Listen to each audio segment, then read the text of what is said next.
ಆತ್ಮೀಯ ಶಿಕ್ಷಕ ಬಂಧುಗಳೇ, ತಮಗೆಲ್ಲ ನಮಸ್ಕಾರ. ಮಹಾಂತ್ ಮುದ್ದನ್ನ ಯೂಟ್ಯೂಬ್ ಚಾನಲ್ಗೆ ತಮಗೆಲ್ಲ ಸ್ವಾಗತ. ಇತ್ತೀಚೆಗೆ ಬಂದಿರುವಂಥ ಒಂದು ಹೊಸ ಅಪ್ಡೇಟನ್ನು ಮಾಡಬೇಕಾಗಿದೆ. UDICE ಹಿಂದೆ ಆಧಾರ್ ಲಿಂಕನ್ನು ಮಾಡಿದ್ವಿ SATSನಲ್ಲಿ. ಈಗ ಮತ್ತೆ UDICE ಪ್ಲಸ್ ವೆಬ್ಸೈಟ್ನಲ್ಲಿ ನಮ್ಮ ವಿದ್ಯಾರ್ಥಿಗಳಿಗೆ ಸಂಬಂಧಿಸಿದಂಥ ಒಂದಿಷ್ಟು ಮಾಹಿತಿಯನ್ನು ಅಪ್ಡೇಟ್ ಮಾಡುವಂಥದ್ದು ಬಂದದ. ಅದನ್ನು ಯಾವ ರೀತಿಯಾಗಿ ಮೊಬೈಲ್ನಲ್ಲಿ ಮಾಡೋದು ಅನ್ನೋದನ್ನು ನಾನು ಈ ವಿಡಿಯೋದೊಳಗಡೆ ತಿಳಿಸ್ಕೊಡ್ತೀನಿ. ನೀವು ಮೊದಲನೇದಾಗಿ UDICE ಅಂತ ಸರ್ಚ್ ಮಾಡಬೇಕು. UDICE ಅಂತ ಹಾಕಿದರೆ ನೀವು ಇಲ್ಲಿ UDICE ಪ್ಲಸ್ ಅಂತ ಬರ್ತದೆ ಮೇಲೆ, ಅದ್ರ ಮೇಲೆ ಕ್ಲಿಕ್ ಮಾಡಿದರೆ ಇಲ್ಲಿ UDICE ಪ್ಲಸ್ ವೆಬ್ಸೈಟ್ ಬರ್ತದೆ. ಈ ವೆಬ್ಸೈಟ್ ಮೇಲೆ ಕ್ಲಿಕ್ಕನ್ನು ಮಾಡಿ ಅದನ್ನು ಓಪನ್ ಮಾಡಬೇಕು. ಆನಂತರ ಕೆಳಗಡೆ ನೀವು ಇದನ್ನು ಸ್ಕ್ರೋಲ್ ಮಾಡಿದರೆ ನೋಡ್ರಿ, ಇಲ್ಲಿ ಸ್ಕ್ರೋಲ್ ಮಾಡಿದ್ರೆ ಇಲ್ಲಿ ಸ್ಟೂಡೆಂಟ್ ಮಾಡ್ಯೂಲ್ ಅಂತ ಬಂದದ, ನಿಮಗೆ ಕಾಣಿಸ್ತಾ ಇದೆ ಅಂತ ಅನ್ಕೊಳ್ತೇನೆ. ಇಲ್ಲಿ ಸೆಲೆಕ್ಟ್ ಅನ್ನ ಮಾಡಿದ್ರೆ ನೋಡ್ರಿ, ಇಲ್ಲಿದೆ ನೋಡ್ರಿ ಸ್ಟೂಡೆಂಟ್ ಮಾಡ್ಯೂಲ್ ಅಂತದ. ಅಲ್ಲಿ ಸೆಲೆಕ್ಟ್ ಅನ್ನ ಮಾಡಿ ಕರ್ನಾಟಕ ಅಂತ ಸೆಲೆಕ್ಟ್ ಅನ್ನ ಮಾಡಿ ಅದರ ಮುಂಭಾಗದೊಳಗೆ ಗೋ ಅಂತದ, ಅದ್ರ ಮೇಲೆ ಕ್ಲಿಕ್ ಮಾಡ್ರಿ. ಕ್ಲಿಕ್ ಮಾಡಿದ ಮೇಲೆ ಓಪನ್ ಆಗ್ತದ. Login for student database management system module ಅಂತದ, ಇದ್ರ ಮೇಲೆ ನೀವು ಕ್ಲಿಕ್ ಮಾಡ್ರಿ. ಇದಾದ ನಂತರ ಇಲ್ಲಿ ಯೂಸರ್ ID ಯಾವಾಗಲೂ ನಿಮ್ಮ ಶಾಲೆಯ ಡೈಸ್ ಕೋಡ್ ಆಗಿರ್ತದೆ ಮತ್ತು ಪಾಸ್ವರ್ಡ್ ಶಾಲೆಯ ಹೆಡ್ ಮಾಸ್ಟರ್ ಬಳಿ ಪಾಸ್ವರ್ಡ್ ಇರ್ತದೆ, ಅವರಿಗೆ ಪಾಸ್ವರ್ಡ್ ಬಂದಿರ್ತದೆ. ಆ ಪಾಸ್ವರ್ಡನ್ನು ತಗೊಂಡು ನೀವು ಇಲ್ಲಿ ಎಂಟ್ರಿ ಮಾಡಬೇಕಾಗ್ತದೆ. ಈ ರೀತಿಯಾಗಿ ನೀವು ಲಾಗಿನ್ ಆದಮೇಲೆ ಓಪನ್ ಆಗ್ತದೆ. ಇದನ್ನೆಲ್ಲ ಮಾಹಿತಿಯನ್ನು ನೋಡಿಕೊಂಡು ಎಲ್ಲ ಸರಿ ಅದ ಅಂತೆಲ್ಲ ನೋಡ್ಕೊಡ್ರಿ. ನೋಡ್ಕೊಂಡು ಇಲ್ಲಿ ಕ್ಲೋಸ್ ಮೇಲೆ ಕ್ಲಿಕ್ಕನ್ನು ಮಾಡಿರಿ. ಆನಂತರ ಕೆಳಗಡೆ ನಿಮಗೆ ಮಾಹಿತಿಯನ್ನು ತೋರಿಸ್ತದೆ. ಇದು ಮೊಬೈಲ್ ವ್ಯೂ ಅಲ್ಲಿ ಬರುವಂಥದ್ದು. ಇಲ್ಲಿ ನಮ್ಮ ಶಾಲೆಯಲ್ಲಿ 6ರಿಂದ 10ನೇ ತರಗತಿ ವಿದ್ಯಾರ್ಥಿಗಳು ಇರುವುದರಿಂದ ನಮ್ಮ ಸ್ಕೂಲ್ ಲಾಗಿನ್ದೊಳಗಡೆ 6ರಿಂದ 10ನೇ ತರಗತಿಯ ವಿದ್ಯಾರ್ಥಿಗಳ ಮಾಹಿತಿಯನ್ನು ತೋರಿಸ್ತಾ ಇದೆ. ಈಗ ನಾನು ಒಂದು ಕ್ಲಾಸನ್ನು ತೆಗೆದುಕೊಂಡು ಆ ಕ್ಲಾಸಿನ ಒಬ್ಬ ಸ್ಟೂಡೆಂಟ್ನ ಮಾಹಿತಿಯನ್ನು ಹಾಕಿ ನಾನು ನಿಮಗೆ ತೋರಿಸ್ತೇನೆ. ಇದನ್ನು ಒಂಚೂರು ನೀವು ಈ ಕಡೆ ಎಡಗಡೆ ಸರಿಸಿಕೊಂಡ್ರೆ ನಿಮಗೆ ಇಲ್ಲಿ ಬರ್ತದೆ, ಸ್ಟೂಡೆಂಟ್ ಸಂಖ್ಯೆ ಬರ್ತದೆ. ಇನ್ಕಂಪ್ಲೀಟ್ ಸ್ಟೂಡೆಂಟ್ ಲೈನ್ದೊಳಗಡೆ ನೆಕ್ಸ್ಟ್ ಆ್ಯಕ್ಷನ್ದೊಳಗಡೆ ವ್ಯೂ ಆರ್ ಮ್ಯಾನೇಜ್ ಅಂತದ, ಅದ್ರ ಮೇಲೆ ಕ್ಲಿಕ್ಕನ್ನು ಮಾಡಿರಿ. ಕ್ಲಿಕ್ ಮಾಡಿದ ತಕ್ಷಣ ನೋಡಿ, ಹೋದ ವರ್ಷ ವಿದ್ಯಾರ್ಥಿಗಳು ಯಾವ ತರಗತಿಯಲ್ಲಿದ್ರಲ್ಲ ಆ ತರಗತಿಯನ್ನು ತೋರಿಸ್ತದೆ. ಉದಾಹರಣೆಗೆ ಈ ವರ್ಷ ವಿದ್ಯಾರ್ಥಿ 9ನೇ ತರಗತಿಯಲ್ಲಿ ಇದ್ದ ಅಂತಂದರೆ ಅದು ಹೋದ ವರ್ಷದ ಮಾಹಿತಿಯನ್ನು ತೋರಿಸ್ತದೆ. ಹೋದ ವರ್ಷ ವಿದ್ಯಾರ್ಥಿ 8ನೇ ತರಗತಿ ಒಳಗಿದ್ದ. ಇಲ್ಲಿ ಆಕಾಶ್ ವಿರಕ್ತಮಠ್ ಅನ್ನುವಂಥ ಒಬ್ಬ ವಿದ್ಯಾರ್ಥಿ, ಇವನ ಮಾಹಿತಿಯನ್ನು ನಾನು ತುಂಬಬೇಕಾಗಿದೆ. ಇಲ್ಲಿ ಒಂದೊಂದೇ ಸ್ಟೆಪ್ಪನ್ನು ನಾನು ಹೇಳ್ತಾ ಹೋಗ್ತೇನೆ ಮತ್ತು ಇದರೊಳಗೆ ಏನೇನು ಮಾಹಿತಿಯನ್ನು ಹಾಕ್ಬೇಕು ಅನ್ನೋದು ಕೂಡ ನಿಮಗೆ ಡಿಟೇಲ್ ಆಗಿ ಗೊತ್ತಾಗ್ತಾ ಹೋಗ್ತದೆ. ಇಲ್ಲಿ 3 ರೀತಿ ಪ್ರೊಫೈಲ್ಗಳು ಬರ್ತಾವ. ಒಂದು ಇಲ್ಲಿ ನೋಡ್ರಿ, ಫಾರ್ಮ್ ಸ್ಟೇಟಸ್ ಅಂತದಲ್ಲ, ಅಲ್ಲಿ GP ಅಂತದ, ಜನರಲ್ ಪ್ರೊಫೈಲ್ ಅದ, EP ಅಂತದ, ನೆಕ್ಸ್ಟ್ SF ಅಂತದ. ಸೊ ಇಲ್ಲಿ ಇವನ್ನೆಲ್ಲ ನೀವು ಒಂದೊಂದರ ಮೇಲೆ ಕ್ಲಿಕ್ ಮಾಡಿ ಆ ಮಾಹಿತಿಯನ್ನು ತುಂಬಬೇಕಾಗ್ತದೆ. ಈಗ GP ಮೇಲೆ ಕ್ಲಿಕ್ ಮಾಡಿ GP ಅಲ್ಲಿರುವಂಥ ಮಾಹಿತಿಯನ್ನು ನಾವು ತುಂಬೋಣಂತ. ಈಗ ಜನರಲ್ ಪ್ರೊಫೈಲ್ ಅಂತ ಬಂತು ನೋಡ್ರಿ, ಇಲ್ಲಿ ಸ್ಟೂಡೆಂಟ್ ನೇಮ್ ಆಟೋಮೆಟಿಕ್ ಆಗಿ ಬರ್ತದೆ. ಯಾಕಂದ್ರೆ ನೀವು ಅಲ್ಲಿ ಆಲ್ರೆಡಿ ಸ್ಟೂಡೆಂಟ್ ಹೆಸರ ಮೇಲೆ ಕ್ಲಿಕ್ ಮಾಡಿ ಇಲ್ಲಿ ಬಂದಿರ್ತೀರಿ. ಸ್ಟೂಡೆಂಟ್ ನೇಮ್ ಬರ್ತದೆ, ಜೆಂಡರ್ ಬರ್ತದೆ, ಡೇಟ್ ಆಫ್ ಬರ್ತ್ ಬರ್ತದೆ, ಆನಂತರ ಸ್ಟೂಡೆಂಟ್ ID ಬರ್ತದೆ, ನಂತರದೊಳಗೆ ಮದರ್ ನೇಮು, ಫಾದರ್ ನೇಮ್ ಬರ್ತದೆ, ಗಾರ್ಡಿಯನ್ ನೇಮ್ ಯಾರಾದರೂ ಇದ್ರೆ ನೀವು ಅಲ್ಲಿ ಹಾಕ್ಬಹುದು. ಗಾರ್ಡಿಯನ್ ನೇಮ್ ಯಾರು ಹಾಕಿ, ನಿಮ್ಮ ಅಜ್ಜಾದಾರದು ಹೇಳಿ, ಮಜ್ಜ ಗಾರ್ಡಿಯನ್ ನೇಮ್ ಇಲ್ಲಿ ನಾನು ಈ ವಿದ್ಯಾರ್ಥಿಯ ಅವರ ಅಜ್ಜನ ಅಂದರೆ ತಂದೆಯ ಹೆಸರನ್ನು ಹಾಕಿದ್ದೀನಿ. ಆಧಾರ್ ನಂಬರನ್ನು ಇಲ್ಲಿ ಎಂಟ್ರಿ ಮಾಡಬೇಕಾಗ್ತದೆ. ವಿದ್ಯಾರ್ಥಿಯ ಆಧಾರ್ ನಂಬರನ್ನು ಸರಿಯಾಗಿ ನೋಡಿ ನೀವು ಆಧಾರ್ ನಂಬರನ್ನು ಹಾಕ್ರಿ.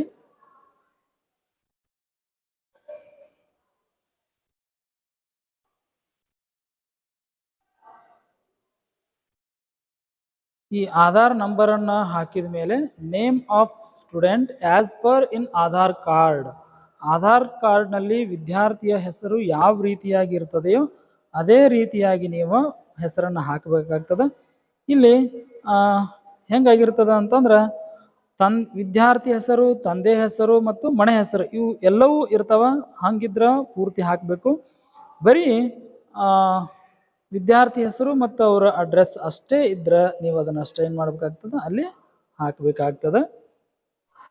ಸ್ಟಾರ್ ನಂತರ ಕಾಂಟ್ಯಾಕ್ಟ್ ಡೀಟೇಲ್ಸ್ ಅದು ಆಟೋಮೆಟಿಕ್ ತೆಗೆದುಕೊಂಡದ SATS ನಲ್ಲಿ ಇರುವ ಪ್ರಕಾರ. ಪಿನ್ ಕೋಡ್ ನಿಮಗೆ ಆಧಾರ್ ಕಾರ್ಡ್ನೊಳಗೆ ಪಿನ್ ಕೋಡ್ ಸಿಗ್ತದೆ, ಅದೇ ಪಿನ್ ಕೋಡನ್ನು ಎಂಟ್ರಿ ಮಾಡಿರಿ. ಮೊಬೈಲ್ ನಂಬರ್ ನೀವು SATS ನಲ್ಲಿ ಈಗಾಗಲೇ ಎಂಟ್ರಿ ಇದ್ರೆ ಅದು ಫೆಚ್ ಆಗ್ತದೆ ಆಟೋಮೆಟಿಕ್. ಆನಂತರ ಇನ್ನೊಂದು ಅಲ್ಟರ್ನೇಟಿವ್ ನಂಬರನ್ನು ನೀವು ಕೊಡಬೇಕಾಗ್ತದೆ. ಮೊಬೈಲ್ ನಂಬರನ್ನು ಹಾಕ್ರಿ. ಕಾಂಟ್ಯಾಕ್ಟ್ ಇಮೇಲ್ ID ಯಾರ್ದಾದ್ರೂ ಇದ್ರೆ ಪಾಲಕರದು ಅಥವಾ ವಿದ್ಯಾರ್ಥಿದು ಯಾರ್ದಾದ್ರೂ ಇದ್ರೆ ಹಾಕ್ರಿ. ನೀವು ಜಿಮೇಲ್ ಐಡಿಯನ್ನು ಹಾಕಿದ ನಂತರ ಇಲ್ಲಿ ಅಡಿಷನಲ್ ಡೀಟೇಲ್ಸ್ ಒಳಗಡೆ ಮದರ್ ಟಂಗ್ ಕೇಳಿದ, ಮದರ್ ಟಂಗ್ ವಿದ್ಯಾರ್ಥಿದು ಕನ್ನಡ ಇದೆ. ಸೋಷಲ್ ಕ್ಯಾಟಗರಿ OBC ಬರ್ತದೆ. Minority group not applicable. Whether BPL card ಇದೆನಾ ಇವ್ರದ್ದು, BPL ಕಾರ್ಡ್ ಇದ್ರೆ BPS ಅಂತ ಕ್ಲಿಕ್ ಮಾಡಬೇಕು. ಕ್ಲಿಕ್ ಮಾಡಿದ ನಂತರ ಅಂತ್ಯೋದಯ ಕಾರ್ಡ್ ಇದ್ರೆ ಅಂತ್ಯೋದಯ ಕಾರ್ಡನ್ನು ಕ್ಲಿಕ್ ಮಾಡಬೇಕು. ಇಲ್ಲ ಅಂತ್ಯೋದಯ ಇಲ್ಲ ಅಂದರೆ ನೋ ಅಂತ ಹಾಕಬೇಕು. Whether belongs to EWS economically weaker section ಅಥವಾ ಡಿಸ್ಅಡ್ವಾಂಟೇಜ್ಡ್ ಗ್ರೂಪ್ ಅಂತದ, ಅದನ್ನು ನೋ ಹಾಕ್ರಿ. CWSN ಮಗು ಇದ್ರೆ ಎಸ್ ಇದ್ರೆ ಎಸ್ ಹಾಕ್ರಿ, ನೋ ಇದ್ರೆ ನೋ ಹಾಕ್ರಿ. ಆನಂತರ whether the student is Indian national, yes almost ನಮ್ಮ ಸ್ಟೂಡೆಂಟ್ ಎಲ್ಲರೂ ಕೂಡ ಭಾರತೀಯರೇ ಆಗಿರ್ತಾರೆ, ಎಸ್ ಹಾಕ್ರಿ. Is the student identified as out of school. So OSC ಮಗು ಅಂತ ಏನು ಕರೀತಾರೆ, ಶಾಲೆಯಿಂದ ಹೊರಗುಳಿದ ಮಗು ಅಂತ. ಶಾಲೆಯಿಂದ ಹೊರಗುಳಿದ ಮಗು ಆಗಿದ್ರೆ ಎಸ್ ಹಾಕ್ರಿ, ಇಲ್ಲಾಂದ್ರೆ ನೋ ಹಾಕ್ರಿ. ಅಲ್ಲೇನು ಎಸ್ ಹಾಕಿದ ನಂತರ ಮತ್ತೆ ಕೆಳಗಡೆ ಕ್ಲಿಕ್ ಮಾಡಿದ್ರೆ ನಿಮ್ಗೆ ಆಪ್ಷನ್ ಬರ್ತದೆ, ಅದ್ರ ಮೇಲೆ ಕ್ಲಿಕ್ ಮಾಡಿ ನೀವು ನಂತರ ಮಾಹಿತಿಯನ್ನು ಅಪ್ಡೇಟ್ ಮಾಡಿರಿ. ಈಗ ಇದು ಮುಗಿದ ನಂತರ ಅಪ್ಡೇಟ್ ಅಂತ ನೀವು ಕ್ಲಿಕ್ಕನ್ನು ಮಾಡಿದ್ರೆ some mandatory fields are missing. ಹೌದು, ಮ್ಯಾಂಡೇಟರಿ ಫೀಲ್ಡ್ ಒಂದು ಮಿಸ್ ಆಗ್ಯದ. ಯಾವುದದು? Enter valid address, enter multiple space, special character are not allowed. ಇಲ್ಲಿ ನೋಡ್ರಿ, ಇಲ್ಲಿ ಹೆಸರು ಮತ್ತು ಅಡ್ರೆಸ್ಸನ್ನು ಏನು ಹಾಕ್ತಿರಲ್ಲ, ಕೊನೆಗೆ ಲಾಸ್ಟಿಗೆ ಯಾವುದೇ ಸ್ಪೇಸನ್ನು ಬಿಡಬೇಡ್ರಿ. ಇಲ್ಲಿ ಬೆಲ್ಗಮ್ ಆದ ನಂತರ ನೋಡ್ರಿ ನಾನು ಸ್ಪೇಸ್ ಕೊಟ್ಟ ತಕ್ಷಣ ಅದು ರೆಡ್ ಅಲರ್ಟ್ ತೋರಿಸ್ತದೆ. ಸೊ ಸ್ಪೇಸ್ ಕ್ಯಾನ್ಸಲ್ ಆದ್ರೆ ರೈಟ್ ಮಾರ್ಕ್ ಬರ್ತದೆ. ಇಷ್ಟೆಲ್ಲ ಆದಮೇಲೆ ನೀವು ಅಪ್ಡೇಟ್ ಅಂತ ಕೊಟ್ರೆ yes general updated, general data updated successfully ಅಂತ ಬರ್ತದೆ. ನೆಕ್ಸ್ಟ್ ಅಂತ ನೀವು ಕ್ಲಿಕ್ ಮಾಡಿದ್ರೆ ಎನ್ರೋಲ್ಮೆಂಟ್ ಡೀಟೇಲ್ಸ್ ಅಂತ ಬರ್ತದೆ ಸ್ಟೂಡೆಂಟ್ಸ್ದು. ನೀವು ಇಲ್ಲಿ ಅಡ್ಮಿಷನ್ ನಂಬರ್ ಅಂದರೆ ದಾಖಲಾತಿ ಸಂಖ್ಯೆಯನ್ನು ಶಾಲೆ ಒಳಗಿರುವಂಥ 1 ನಂಬರ್ ರಿಜಿಸ್ಟರ್ನಲ್ಲಿರುವಂಥ ನಂಬರನ್ನು ನೀವು ಅದ್ರ ಪ್ರಕಾರ ಎಂಟ್ರಿ ಮಾಡಿರಿ. ಇಲ್ಲಿ ನಾನು ಎಂಟ್ರಿ ಮಾಡಿದ್ದೇನೆ ನೋಡ್ರಿ. ಇದಾದ ನಂತರ ಅಡ್ಮಿಷನ್ ಡೇಟ್ ಪ್ರೆಸೆಂಟ್ ಕ್ಲಾಸ್ ಅಂತದ, ಅದು ಆಟೋಮೆಟಿಕ್ ತಗೊಂಡದ SATS ಪ್ರಕಾರ. Class section or roll number ಅಂತದ. ಇಲ್ಲಿ ಈ ಮಗುವಿನ ರೋಲ್ ನಂಬರ್ 1 ಆಗಿರೋದ್ರಿಂದ 1 ಅಂತ ಹಾಕಿದ್ದೇನೆ. ಅಕಾಡೆಮಿಕ್ ಸ್ಟ್ರೀಮ್ ಆಪ್ಟೆಡ್, ಇದು ನಮ್ಮ ಹೈಸ್ಕೂಲ್ವರೆಗೆ ಮಕ್ಕಳಿಗೆ ಅಪ್ಲೈ ಆಗೋದಿಲ್ಲ. ನಂತರ status of student in previous academic year of schooling ಅಂತದ. ನಮ್ಮದೇ ಶಾಲೆ ವಿದ್ಯಾರ್ಥಿ ಆಗಿರೋದ್ರಿಂದ ಇಲ್ಲಿ ನಾನು studied at current are same school ಅಂತ ಹಾಕಿದ್ದೇನೆ. ನಿಮಗೆ ಹೊಸದಾಗಿ ಅಡ್ಮಿಷನ್ ಆಗಿರುವಂಥ ವಿದ್ಯಾರ್ಥಿಗಳಿದ್ರಂದ್ರೆ ಅವ್ರದ್ದು ಸ್ಟಡಿಡ್ ಅಟ್ ಅದರ್ ಸ್ಕೂಲ್ ಅಂತ ನೀವು ಹಾಕ್ರಿ.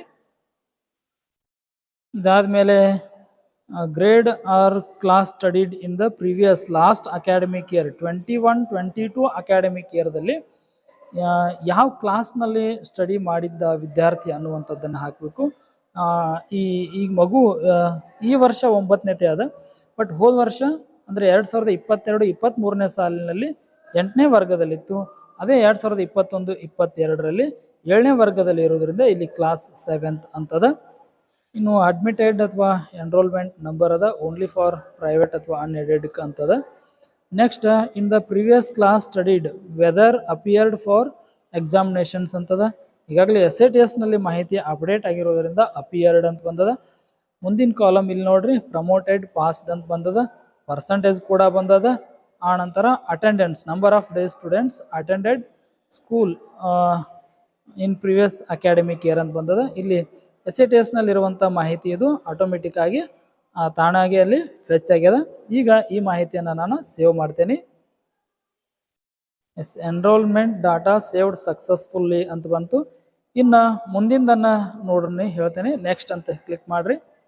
ಕ್ಲಿಕ್ ಮಾಡಿದ ಮೇಲೆ ಇಲ್ಲಿ facility and other details of the student ಅಂತ ಬರ್ತದೆ. Facilities provided to the student for the year of filling data ಅಂತದ. ನೋಡಿರಿ ಏನೇನು ಫೆಸಿಲಿಟಿ ಪ್ರೊವೈಡ್ ಮಾಡಿರ್ತೀರಿ ಅದನ್ನೆಲ್ಲವನ್ನು ಕ್ಲಿಕ್ ಮಾಡಿರಿ. ನಾವೀಗ free text book, free uniform ಫೆಸಿಲಿಟಿಯನ್ನು ಪ್ರೊವೈಡ್ ಮಾಡ್ಯದ, ಅವುಗಳನ್ನು ಕ್ಲಿಕ್ ಮಾಡ್ಯದ. ಮತ್ತು ನಿಮ್ಮ ಶಾಲೆಯಲ್ಲಿ ಯಾವ್ಯಾವ ಫೆಸಿಲಿಟಿ ಅದಾವಲ್ಲ ಅದ್ರ ಮೇಲೆ ನೀವು ಕ್ಲಿಕ್ಕನ್ನು ಮಾಡಿರಿ. ಸ್ಕಾಲರ್ಶಿಪ್ ರಿಸೀವ್ಡ್ ಬೈ ಸ್ಟೂಡೆಂಟ್ ಅಂತದ. ಸ್ಕಾಲರ್ಶಿಪ್ ರಿಸೀವ್ಡ್ ಬೈ ಸ್ಟೂಡೆಂಟ್ ಅಂತದ. ಇನ್ ಪ್ರಿವಿಯಸ್ ಅಕಾಡೆಮಿಕ್ ಇಯರ್ ಸ್ಟೂಡೆಂಟ್ ಯಾವುದೇ ಸ್ಕಾಲರ್ಶಿಪ್ ತಗೊಂಡಿಲ್ಲ, ಹೀಗಾಗಿ ನೋ ಅಂತದ. ಸ್ಟೇಟ್ ಸ್ಕಾಲರ್ಶಿಪ್ಪನ್ನು ಕೂಡ ತಗೊಂಡಿಲ್ಲ, ನೋ ಅಂತದ. ಆನಂತರ facilities provided to student in case of CWSN ಅಂತದ. ಈ ಮಗು CWSN ಮಗು ಅಲ್ಲದೆ ಆಗಿರುವುದರಿಂದ ಈ ಯಾವುದೇ ಫೆಸಿಲಿಟೀಸ್ಗಳನ್ನು ಮಗುವಿಗೆ ಕೊಟ್ಟಿರೋದಿಲ್ಲ. ನೀವು ಹಿಂದೆ ಒಂದು ಜನರಲ್ ಮಾಹಿತಿಯನ್ನು ತುಂಬಬೇಕಾದ್ರೆ CWSN ಕ್ಲಿಕ್ ಮಾಡಿದ್ರಿ ಅಂದರೆ ಇಲ್ಲಿ ನೀವು ಈ ಮಾಹಿತಿಯನ್ನು ತುಂಬಬೇಕಾಗ್ತದೆ. Whether student has been screen for specific learning disability ಅಂತದ. ಯಾವುದೇ ಡಿಸೆಬಿಲಿಟಿ ಇಲ್ಲ, ಸೊ ಹೀಗಾಗಿ ನೋ ಅಂತ ಕ್ಲಿಕ್ಕನ್ನು ಮಾಡಬೇಕು. Whether student has been screened for autism spectrum disorder ಅಂತದ. ಸೊ ಇದು ನೋ ಅಂತ ಹಾಕ್ರಿ. Whether student has been screen for attention deficit hyperactive disorder ಏನಾದರೂ ಇದೇನಾ? ಇಲ್ಲ, ಹೀಗಾಗಿ ನೋ ಅಂತ ಕ್ಲಿಕ್ ಮಾಡಿದ್ದೇನೆ. ಅದು ಆಟೋಮೆಟಿಕ್ ತೊಗೊಂಡದ, ಈಗಾಗಲೇ SATS ಒಳಗೂ ಮಾಹಿತಿ ಇರ್ತದೆ. Is the student involved in any extra curricular activity ಅಂತದ. ಎಸ್, ಎಕ್ಸ್ಟ್ರಾ ಕರಿಕ್ಯುಲರ್ ಆ್ಯಕ್ಟಿವಿಟಿ ಒಳಗೆ ಇರೋದ್ರಿಂದ ಎಸ್ ಅಂತ ಕ್ಲಿಕ್ ಮಾಡಿದ್ದೇನೆ. Has the student been identified as a gifted or a talented ಅಂತ ಸ್ಟೂಡೆಂಟ್ ಅಂತದ. ಅಂದರೆ ಯಾವುದಾದ್ರೂ ಸ್ಟೇಟ್ ಲೆವೆಲ್ಲು ನ್ಯಾಷನಲ್ ಲೆವೆಲ್ದೊಳಗೆ ಏನಾದರೂ ಒಂದು ಅಚೀವ್ಮೆಂಟ್ ಇತ್ತಂದ್ರೆ ನೀವು ಎಸ್ ಅಂತ ಕ್ಲಿಕ್ ಮಾಡಿ ಯಾವ ಫೀಲ್ಡ್ ಅನ್ನೋದನ್ನು ನೀವು ಇಲ್ಲೇ ತೋರಿಸ್ಬೋದು. ನೋ ಅಂತ ಕ್ಲಿಕ್ ಮಾಡಿದ್ರೆ ಮುಂದಿನ ಯಾವುದೂ ಸಹಿತ ನಿಮಗೆ ಓಪನ್ ಆಗೋದಿಲ್ಲ. Does the student participated in NCC, NSS, scouts and guides ಅಂತದ. ನಮ್ಮಲ್ಲಿ ಇವು ಯಾವ 4 ಇಲ್ಲದೆ ಇರೋದ್ರಿಂದ ನಾವು ಇಲ್ಲಿ ನೋ ಅಂತ ಕ್ಲಿಕ್ ಮಾಡಿದೆ. ಓಕೆ, ನಂತರ ಈ ಮಾಹಿತಿಯನ್ನು ಸೇವ್ ಅಂತ ಕ್ಲಿಕ್ ಮಾಡಿ ಮಾಹಿತಿಯನ್ನು ಸೇವ್ ಮಾಡಬೇಕು. ಇಲ್ಲಿ ಫೆಸಿಲಿಟಿ ಡಾಟಾ ಸೇವ್ಡ್ ಸಕ್ಸಸ್ಫುಲ್ಲಿ ಅಂತ ಬಂತು. ಈಗ ನೆಕ್ಸ್ಟ್ ಅಂತ ಕ್ಲಿಕ್ ಮಾಡಿದರೆ ಸ್ಟೂಡೆಂಟ್ ಇಡೀ ಪ್ರೊಫೈಲ್ ನಾವೇನೇನು ಇಲ್ಲಿವರೆಗೂ ಹಾಕಿದ್ದೀವಿ ಅದೆಲ್ಲವೂ ಸಹಿತ ಇಲ್ಲಿ ತೋರಿಸ್ತದೆ. ಇಷ್ಟೆಲ್ಲ ಆದಮೇಲೆ ಕೊನೆಗೆ ಬ್ಯಾಕ್ ಅಂತದ, ಬ್ಯಾಕ್ ಟು ಸ್ಕೂಲ್ ಡ್ಯಾಶ್ಬೋರ್ಡ್ ಅಂತದ, ಕಂಪ್ಲೀಟ್ ಡಾಟಾ ಅಂತದ. Are you sure you want to complete data ಅಂತದ.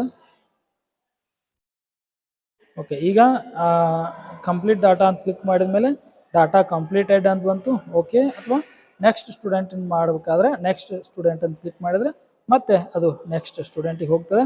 ಆತ್ಮೀಯ ಶಿಕ್ಷಕ ಬಂಧುಗಳೇ, ತಮಗೆಲ್ಲ ಈ ವಿಡಿಯೋದೊಳಗಡೆ ಯಾವ್ಯಾವ ಮಾಹಿತಿ ನಿಮಗೆ ಬೇಕು ಮತ್ತು ಯಾವ ರೀತಿಯಾಗಿ ಅಪ್ಲೈ ಮಾಡಬೇಕು ಅನ್ನೋದು ಗೊತ್ತಾಗ್ಯದ ಅಂತ ಅಂದ್ಕೊಳ್ತೇನೆ.